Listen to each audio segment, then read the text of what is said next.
Plus two board exam ഇപ്പൊ അതാണല്ലോ പലയിടത്തെയും ചർച്ചാ വിഷയം. ഇതുവരെ സയൻസിൽ 4 വിഷയങ്ങൾ കഴിഞ്ഞു അല്ലെ? ഇംഗ്ലീഷ്, ഫിസിക്സ്, ബയോളജി, പിന്നെ കെമിസ്ട്രി. പക്ഷെ പരീക്ഷ എഴുതിയ നല്ലോണം പഠിക്കുന്ന കുട്ടികളടക്കം എല്ലാവരും ഭയങ്കര നിരാശയിലാണ്. എന്ത് ചെയ്യണമെന്ന് അറിയാത്ത അവസ്ഥയിൽ സ്തംഭിച്ച് നിൽക്കുകയാണ് പല കുട്ടികളും. സയൻസ് മാത്രമല്ല, ഹ്യൂമാനിറ്റിയിലെയും കൊമേഴ്സിലെയും കുട്ടികളുടെ അവസ്ഥ സമാനം തന്നെ. എന്താണ് ഇവിടെ യഥാർത്ഥത്തിൽ സംഭവിച്ചത് നമുക്കൊന്ന് പരിശോധിച്ച് നോക്കാം. അതായത് ഈ അധ്യയന വർഷത്തിൽ നമ്മുടെ വിദ്യാഭ്യാസ വകുപ്പിൽ നിന്നും ഒരു അനൗൺസ്മെന്റ് വന്നിട്ടുണ്ടായിരുന്നു. എല്ലാ വർഷവും കുട്ടികൾ അനാവശ്യമായി ജയിപ്പിച്ചു വിടുന്ന എന്ന ചീത്തപ്പേര് ഒഴിവാക്കാൻ വേണ്ടിയും ഇവിടുത്തെ വിദ്യാഭ്യാസ നിലവാരം ഉയർത്താൻ വേണ്ടിയും ഇത്തവണത്തെ പ്ലസ് ടു എക്സാമിലെ ചോദ്യങ്ങൾ കുറച്ച് നിലവാരം കൂടിയതായിരിക്കും എന്നുള്ളത്. അതായത് 40% പാസ് മാർക്കും 40% ആവറേജ് സ്റ്റുഡൻസിന് സ്കോർ ചെയ്യാൻ പറ്റിയ രീതിയിലും 20% ടഫും ഈ രീതിയിലായിരിക്കും ചോദ്യം വരിക എന്നുള്ള രീതിയിൽ. അതാരും വലിയ മുഖവിലേക്ക് എടുത്തില്ല. അങ്ങനെ കുറച്ച് ആഴ്ചകൾക്ക് മുമ്പ് മോഡൽ എക്സാം തുടങ്ങി. മോഡൽ എക്സാം ആണെങ്കിൽ എല്ലാ വിഷയത്തിലും ഭയങ്കര എളുപ്പം. അതോടെ കുട്ടികളെല്ലാം കരുതി ബോർഡ് എക്സാമും ഭയങ്കര എളുപ്പമായിരിക്കുന്നു. അവർ ആ രീതിയിൽ പ്രിപ്പയർ ചെയ്യാൻ തുടങ്ങി. അങ്ങനെ ഈ പ്രതീക്ഷയുമായി ബോർഡ് എക്സാമിന് വന്നിരുന്ന കുട്ടികൾ ക്വസ്റ്റ്യൻ പേപ്പർ കണ്ടപ്പോൾ അക്ഷരാർത്ഥത്തിൽ ഞെട്ടിപ്പോയി. ചോദ്യങ്ങൾ എന്ന് പറയുന്നത് എക്സ്ട്രാ ടഫ് ലെവലുള്ള ചോദ്യങ്ങൾ, കുട്ടികൾ ഒരു തരത്തിലും പ്രതീക്ഷിക്കാത്ത ചോദ്യങ്ങൾ. ചുരുക്കി പറഞ്ഞാൽ ഈ ജെഇക്കും നീറ്റിനൊക്കെ പഠിക്കുന്ന കുട്ടിക്ക് മാത്രം സ്കോർ ചെയ്യാൻ പറ്റിയ ലെവലുള്ള ചോദ്യങ്ങൾ. എന്തായാലും ഫിസിക്സ് എക്സാം കഴിഞ്ഞ ഉടനെ ഒരു പയ്യൻ ഇതിനെ കുറിച്ച് ഒരു വീഡിയോ ചെയ്തിട്ടുണ്ടായിരുന്നു. നമുക്ക് എന്തായാലും ഒന്ന് കണ്ടുനോക്കാം. 2025 +2 ഫൈനൽ എക്സാം ഫിസിക്സ്. എൻ്റെ ജീവിതത്തിൽ ഞാൻ ഇതുവരെ എഴുതിയ ഫിസിക്സ് പരീക്ഷകളിൽ ഏറ്റവും എളുപ്പമുള്ളൊരു പരീക്ഷയായിരുന്നു ഇത്. പറയാതിരിക്കാൻ വയ്യ. പക്ഷേ അടിപൊളി ക്വസ്റ്റ്യൻസ് ആയിരുന്നു. വിദ്യാർത്ഥികളുടെ മനസ്സറിഞ്ഞ് ഏതോ ഒരു മഹത്വ്യക്തി ഇട്ടൊരു ക്വസ്റ്റ്യനാണ്.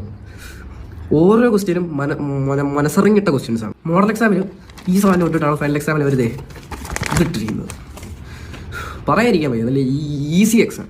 ഓക്കെ, ചെക്കൻ്റെ സംസാരത്തിൽ തന്നെ ഉണ്ടല്ലേ ചെക്കൻ്റെ ഫ്രസ്ട്രേഷൻ എത്രത്തോളം ആണെന്നുള്ളത്. ഇത് പറയുമ്പോൾ നിങ്ങൾ കരുതും ഇവന് ടഫ് ആയതുകൊണ്ടാണ് ഇവന് ഇങ്ങനെ പറയുന്നത് എന്നുള്ളത്. പക്ഷേ ഫിസിക്സ് എക്സാം ഇത് എല്ലാവരും അവസ്ഥ ഇത് തന്നെയായിരുന്നു. അപ്പൊ നിങ്ങൾക്ക് ചിന്തിക്കാം, ഒരു എക്സാം ടഫ് ആണെന്ന് കരുതി എല്ലാ എക്സാമും അങ്ങനെ ആയിക്കൊള്ളുന്നില്ലല്ലോ എന്നുള്ളത് അല്ലേ. ഒരു എക്സാം ഒക്കെ ടഫ് ആവുന്ന സ്വാഭാവികം. പക്ഷെ അത് കഴിഞ്ഞ് കെമിസ്ട്രി എക്സാം കഴിഞ്ഞതിന് ശേഷവും ഇവൻ അടുത്തൊരു വീഡിയോ ചെയ്തിട്ടുണ്ട്. നമ്മളെല്ലാം കൂടി നോക്കാം. +2 കെമിസ്ട്രി എക്സാം എഴുതിയിട്ട് വരുന്ന വഴിയാണ്. ഫിസിക്സ് പാടായിരുന്നു, അതുകൊണ്ടായിരിക്കും ഒരു കെമിസ്ട്രി ഈസി ആക്കിയത്. ക്വസ്റ്റ്യൻ പേപ്പർ കണ്ടപ്പോൾ തന്നെ തോന്നി ഫിസിക്സ് പാടായതുകൊണ്ട് പിള്ളേർ എഴുതിക്കോട്ടെ എന്നൊക്കെ വെച്ചിട്ടാണ് ഒരു കെമിസ്ട്രി ഇത്ര ഈസിയാക്കി തന്നത്. എല്ലാം എഴുതിയിട്ടുണ്ട്, ക്വസ്റ്റ്യൻ എല്ലാം എഴുതിയിട്ടുണ്ട്. നടക്കുന്നു മോനെ, അവൻ എന്തൊക്കെ കൊടുത്ത് വലിച്ചെറിയണൊക്കെ ഉണ്ട്. അപ്പൊ കെമിസ്ട്രി മൂഞ്ചി നടത്തും. അതിന്റെ ഇടയിൽ ബയോളജി എക്സാം നടന്നിട്ടുണ്ടായിരുന്നു. അത് അതിലും മാരക മൂഞ്ചിച്ച അവസ്ഥയായിരുന്നു എന്നാണ് പറഞ്ഞത്. എന്തായാലും ഇതുമായി ബന്ധപ്പെട്ട് 24 ന്യൂസിൽ ഒരു റിപ്പോർട്ട് വന്നിട്ടുണ്ടായിരുന്നു. നമുക്ക് എന്തായാലും അതൊന്ന് കണ്ടുനോക്കാം. സത്യം പറഞ്ഞാൽ ആദ്യത്തെ ക്വസ്റ്റൻ കണ്ടപ്പോൾ തന്നെ ഫുൾ ബ്ലാങ്ക് എന്ന് പറഞ്ഞാൽ ബാക്കി ക്വസ്റ്റൻസ് വായിക്കുമ്പോൾ തന്നെ ഭയങ്കര ഡീഗ്രേഡിങ്ങും കോൺഫിഡൻസ് ഒക്കെ പോയി. വാരിക്കൊരു A+ നൽകുന്ന പരിപാടികൾ അവസാനിപ്പിക്കും, അന്താരാഷ്ട്ര തലത്തിൽ വിദ്യാർത്ഥികളെ പരീക്ഷകൾ എഴുതാൻ സജ്ജമാക്കും തുടങ്ങിയ കാര്യങ്ങളായിരുന്നു വിദ്യാഭ്യാസ മന്ത്രി ആവിഷ്കരിക്കാൻ വെച്ചിരുന്ന പദ്ധതികൾ. മാറ്റങ്ങളൊക്കെ നല്ലത് തന്നെ. എന്തായാലും +2 വിദ്യാർത്ഥികളെ ആകെ വിയർപ്പിക്കുന്നതായിരുന്നു കഴിഞ്ഞ ദിവസം നടന്ന പരീക്ഷകൾ. +2 ബോട്ടണി, കെമിസ്ട്രി, ഫിസിക്സ്, കൊമേഴ്സ് വിഷയങ്ങളുടെ ചോദ്യപേപ്പറുകൾക്കെതിരെയാണ് പരാതി. മോഡൽ പരീക്ഷകളുടെ മാതൃകയിലുള്ള ഒരു ചോദ്യം പോലും ഉണ്ടായിരുന്നില്ല. ആദ്യ ഭാഗങ്ങളിലെ 1 മാർക്കും 2 മാർക്കും അടങ്ങിയ ചോദ്യങ്ങൾ ആകെ കുഴപ്പിച്ചു. അവസാന ഭാഗത്തെ ചോദ്യത്തിന്റെ ഉപചോദ്യങ്ങളിൽ 2 എണ്ണം എഴുതി കഴിഞ്ഞാൽ 2 എണ്ണം അറിയാത്ത അവസ്ഥ. ഫിസിക്സിലും കെമിസ്ട്രിയിലും ഒരു ചോദ്യത്തിന് പോലും കൃത്യമായി ഉത്തരം നൽകാൻ കഴിഞ്ഞില്ല തുടങ്ങി ചോദ്യപേപ്പറുകൾക്കെതിരെ പരാതി പ്രവാഹം. ഫിസിക്സ് 14 ചാപ്റ്ററും പഠിച്ച് പ്രീവിയസ് ഇയർ നോക്കിപ്പോയ ഒരാൾ ക്വസ്റ്റ്യൻ പേപ്പർ കണ്ടപ്പോൾ ശരിക്കും നല്ല വിഷമമായി കണ്ടപ്പോൾ, പഠിച്ചതുള്ളതും കൂടെ മറന്നുപോയി കണ്ടപ്പോൾ. അങ്ങനെ സത്യം പറഞ്ഞാൽ ഫിസിക്സിന്റെ മോഡൽ ഭയങ്കര എളുപ്പമായിരുന്നു. അത്ര ഇപ്പോൾ ഈ ബോർഡ് എക്സാമിന്റെ പാറ്റേൺ മാറ്റുവാണെങ്കിൽ ഈ മോഡൽ എക്സാം ആ രീതിക്ക് ആക്കിയെന്താ, ഈ മോഡൽ ഭയങ്കര ഡയറക്റ്റ് ഭയങ്കര എളുപ്പം തന്നിട്ട് ബോർഡ് എക്സാമിന് വേറൊരു പാറ്റേൺ ആണ് അവർ തന്നെ. അപ്പൊ ഈ മോഡൽ എക്സാമിന്റെ ഒരു ആവശ്യകത അവിടെ ഇല്ല. ഇതുപോലത്തെ ഒരു പാറ്റേൺ ആയിരുന്നു നേരത്തെ ഒരു സാമ്പിൾ ആയിട്ട് പറഞ്ഞിരുന്നെങ്കിൽ ഇത്തിരി പ്രിപ്പയർ ആവായിരുന്നു.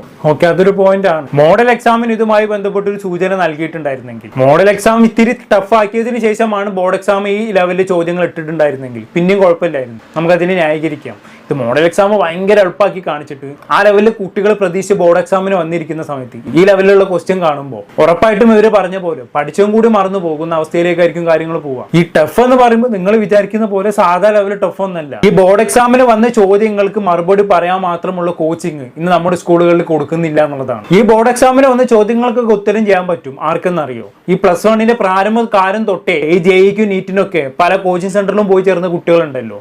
വലിയ കോച്ചിങ് സെന്ററിൽ പോയി ചേർന്ന കുട്ടികൾ, അവർക്ക് വേണമെങ്കിൽ ഉത്തരം എഴുതാൻ പറ്റും. അല്ലാത്ത കുട്ടികൾക്കൊന്നും ഇതിനെ ഉത്തരം എഴുതാൻ പറ്റത്തില്ല. അപ്പൊ ഞാൻ പറഞ്ഞു വരുന്നത്, ഈ ബോർഡ് എക്സാമിന് വരുന്ന രീതിയിലുള്ള ചോദ്യങ്ങൾക്ക് മറുപടി പറയാൻ കുട്ടികൾക്ക് സ്കൂളിൽ നിന്ന് യാതൊരു പരിശീലനവും ലഭിച്ചിട്ടില്ല. അപ്പൊ പിന്നെ അവർക്ക് എങ്ങനെ ഉത്തരം എഴുതാൻ പറ്റും? എന്തായാലും ഇനി ചില പാരന്റ്സിന് പറയാനുള്ളത് കേട്ടോക്കാം. 40% ചോദ്യങ്ങൾ ലളിതമായിരിക്കണമെന്നതും അടുത്ത 40% ശരാശരി നിലവാരമുള്ളതും ബാക്കി 20% കഠിനമായിരിക്കണമെന്ന ചോദ്യകർത്താവിന്റെ വാശിയാണ് പ്രകടമായതെന്ന് രക്ഷിതാക്കൾ പറയുന്നു. കുട്ടികൾക്കിടയിൽ ഉണ്ടാക്കിയത് വലിയ പരീക്ഷാ പേടിയും മാനസിക സമ്മർദ്ദവുമെന്നും രക്ഷിതാക്കൾ. ഒരു പരീക്ഷ ഫിസിക്സ് ടഫായിരുന്നു. അപ്പോൾ അത് കഴിഞ്ഞിട്ട് കെമിസ്ട്രി ടഫായപ്പോൾ ഇനിയിപ്പോൾ അടുത്തത് മാത്സ് വരുമ്പോഴേക്കും ഓൾറെഡി മനസ്സിൽ അവർക്ക് പേടി കയറി ഇനി എങ്ങനെയായിരിക്കും അടുത്ത പരീക്ഷ. അപ്പോൾ അത് അവരുടെ പ്രിപ്പറേഷനെ നന്നായിട്ട് ബാധിക്കുന്നുണ്ട് എന്നാണ് പറയാനുള്ളത്. എക്സാമിനെ ഞാൻ കഴിഞ്ഞിട്ട് വിളിക്കാമെന്ന പാപ്പാടെ വളരെ ഗ്ലൂമി ആയിട്ട് നിൽക്കുന്നു. ചോദിച്ചാൽ പറഞ്ഞു നമ്മൾ ഒരിക്കലും ഉദ്ദേശിക്കുന്നതിലുള്ള ക്വസ്റ്റ്യൻ അല്ല വന്നിരിക്കുന്നത്. ഇത് എത്രയോ വർഷങ്ങൾക്ക് മുമ്പ് ആരൊക്കെയോ പരീക്ഷിച്ചിട്ട് പോയ ക്വസ്റ്റ്യൻ ഇട്ടിരിക്കുന്നത്. ഡയറക്റ്റ് ആയാലും ഇൻഡയറക്റ്റ് ആയാലും ഒന്നും മനസ്സിലാകുന്നില്ല. ഓക്കെ, ഇതാണ് അവസ്ഥ. കുട്ടികളുടെ പാരന്റ്സും സമ്മർദ്ദത്തിലാണ് അല്ലേ? ഞാൻ നേരത്തെ പറഞ്ഞ പോലെ യാതൊരു മുന്നറിയിപ്പും ഇല്ലാതെയാണ് ഈ ലെവലിലുള്ള ചോദ്യങ്ങളൊക്കെ ഒരുക്കിയിരിക്കുന്നത്. ഇങ്ങനെയൊക്കെ ആകുമ്പോൾ കുട്ടികളുടെ മാനസിക നിലയും ഇത് നല്ല രീതിയിൽ ബാധിക്കും. ഈ പ്ലസ് 2 എക്സാം ഒക്കെ എഴുതാൻ വരുന്ന കുട്ടികളുടെ പ്രായം എന്ന് പറയുന്നത് വെറും 17 വയസ്സാണ്. ഈ പ്രായം എന്ന് പറയുന്നത് ഒരു മാനസിക സമ്മർദ്ദം പോലും ഹാൻഡിൽ ചെയ്യാൻ ഭയങ്കര ബുദ്ധിമുട്ടുള്ള പ്രായമാണ്. ഞാനടക്കം ആ പ്രായം കഴിഞ്ഞ് വന്നതാണ്. അല്ലെങ്കിൽ ഈ പ്ലസ് 2 എക്സാം എഴുതാൻ പോകുന്ന കുട്ടികളൊക്കെ ജീവിതത്തിൽ അതാണ് ഏറ്റവും വലിയ എക്സാം എന്ന് വിചാരിച്ച് പോകുന്ന കുട്ടികളാണ്. അവർക്കിടയിലേക്ക് ഇങ്ങനെയൊക്കെ ഓരോന്ന് ചെയ്തു കൂട്ടുന്ന സമയത്ത് ഉറപ്പായും പല കുട്ടികളും പല കടുങ്കൈ ചെയ്യാനുള്ള സാധ്യത വളരെ കൂടുതലാണ്. ഒന്നാണ്, കുറച്ച് ദിവസം മുമ്പ് ഞാനൊരു വാർത്ത കേട്ടിട്ടുണ്ടായിരുന്നു. അതായത് തിരുവനന്തപുരത്ത് പരീക്ഷ പേടി കാരണം ഒരു പയ്യൻ ആത്മഹത്യ ചെയ്തു എന്ന്. ഇത് ഞാൻ ചുമ്മാ പറഞ്ഞുണ്ടാക്കിയതല്ല, മെയിൻ സ്ട്രീം മാധ്യമങ്ങൾ അടക്കം വന്ന വാർത്തയാണ്. അങ്ങനെയാണ് ഈ സമയത്തുള്ള കുട്ടികളുടെ മനസ്സെന്ന് പറയുന്നത്. ഈ കുട്ടികളുടെ ഇടയിലേക്ക് ഇങ്ങനെയൊക്കെ ഓരോന്ന് ചെയ്യുമ്പോൾ നാളെ നമ്മൾ പല വാർത്തകളും കേൾക്കേണ്ടി വരും. ഇനി ഇത് കൂടാതെ മറ്റൊരു കുട്ടി ചില കാര്യങ്ങൾ പറയുന്നുണ്ട്. നമുക്ക് എന്തായാലും കേട്ടോക്കാം. ഫസ്റ്റ് ഫിസിക്സ് എക്സാം ആയിരുന്നു. ഫിസിക്സ് എക്സാമിന് പാറ്റേൺ മാറ്റി എന്ന് നമ്മൾ കാണുമ്പോൾ തന്നെ നമ്മൾ ഇനിയുള്ള എക്സാമിന് അതിനുവേണ്ടി പ്രിപ്പയർ ചെയ്യും. പക്ഷെ അതിനുള്ള ഒരു ഗ്യാപ്പ് ഉണ്ടായിരുന്നില്ല. യെസ്, അതിനെക്കുറിച്ച് പറയാതെ വയ്യ. എക്സാം ടൈം ടേബിൾ ഇത്ര മൂഞ്ചിക്കുന്ന ഒരു ടൈം ടേബിൾ ഞാൻ വേറെ എവിടെയും കണ്ടിട്ടില്ല. 3-ാം തീയതി ഇംഗ്ലീഷ് എക്സാം, അത് കഴിഞ്ഞ് ഒരു ദിവസത്തെ ഗ്യാപ്പ് കഴിഞ്ഞ് 5-ാം തീയതി ഫിസിക്സ് എക്സാം, അത് കഴിഞ്ഞ് ഒരു ദിവസത്തെ ഗ്യാപ്പ് കഴിഞ്ഞ് ബയോളജി, പിന്നെ 2 ദിവസത്തെ ഗ്യാപ്പ് കഴിഞ്ഞ് കെമിസ്ട്രി, അത് കഴിഞ്ഞ് ഒരാഴ്ച കഴിഞ്ഞിട്ടാണ് മാത്സ് എക്സാം. അതായത് 4 എക്സാം അടുപ്പിച്ചും അത് കഴിഞ്ഞ് വലിയൊരു ഗ്യാപ്പിന് ശേഷം അടുത്ത എക്സാം. ഇത് എന്ത് മൂഞ്ചിക്കുന്ന ടൈം ടേബിൾ ആണ് ഇട്ട് വെച്ചേക്കുന്നത്? ഒരു എക്സാം കഴിഞ്ഞ് അടുത്ത എക്സാമിന് പ്രിപ്പയർ ചെയ്യാൻ പോലുള്ള സമയമില്ല അല്ലേ? അല്ലെ ഈ ടീച്ചർമാർക്ക് ഈ കെമിസ്ട്രി എക്സാം കഴിഞ്ഞ് അങ്ങോട്ടെങ്കിലും ടൂർ പോകാണ്ടോ? അല്ലെ അറിയാത്തോണ്ട് ചോദിക്കാം. വേഗം കെമിസ്ട്രി വരെയുള്ള തീർത്തിട്ട് ബാച്ചിന് മാത്രം വലിയൊരു ഗ്യാപ്പ് കൊടുത്തു വെച്ചേക്കുന്നത്. ഓരോ എക്സാം കഴിഞ്ഞ് 3 ദിവസത്തെ ഗ്യാപ്പ് വെച്ചിട്ടാണെങ്കിൽ എന്ത് സുഖമായിട്ട് കുട്ടിക്ക് പ്രിപ്പയർ ചെയ്യാൻ പറ്റും അല്ലേ?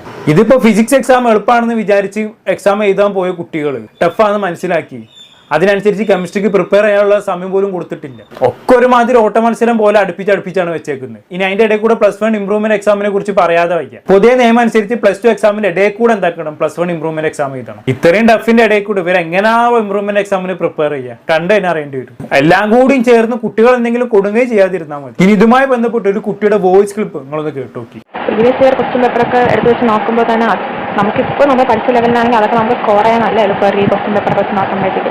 കാരണം പ്രീവിയസ് ഇയർ ക്വസ്റ്റ്യൻ പേപ്പറിലൊക്കെ ഇത്രയ്ക്കും ടഫ്നെസ് ഒന്നും കാണില്ല. നമ്മൾ +1 നമുക്ക് മാത്സ് ആണ് ഭയങ്കര ടഫ്. അതേപോലെ ഇപ്പോൾ നമുക്ക് ഫിസിക്സും ബോട്ടണിയും കെമിസ്ട്രിയും അത്രയും ടഫ്. ഇപ്പോൾ മാത്സിൻ്റെ കാര്യം അറിഞ്ഞൂടാ.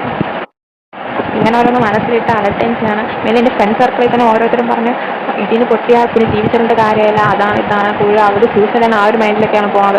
ഫ്രണ്ട് സർക്കിളിലേക്ക് എന്തെങ്കിലും ഗ്രൂപ്പിൽ തന്നെ മെസ്സേജ് ഒക്കെ ഇടുമ്പോഴത്തേക്ക് അവർ പറഞ്ഞാൽ എനിക്ക് പറ്റുന്നില്ല, ഞാൻ തോക്കും, ഇതാണ് എന്തെങ്കിലും സൂസൈഡ് ചെയ്യും, എൻ്റെ മാർക്ക് വന്ന് സൂസൈഡ് അത് പോകും, എനിക്ക് സംസാരിക്കാൻ പറ്റുന്നില്ല, ഉള്ളു പൊട്ടിയാണ് ഇരിക്കുന്നത്. ഓരോ ഫ്രണ്ട്സും അത്രയ്ക്ക് എഫേർട്ട് എടുത്ത് ഒരു വില കൊടുക്കാത്ത രീതിയിലാണ് ഇങ്ങനെയൊക്കെ ക്വസ്റ്റ്യൻ പേപ്പർ ക്രിയേറ്റ് ചെയ്യുന്നത്.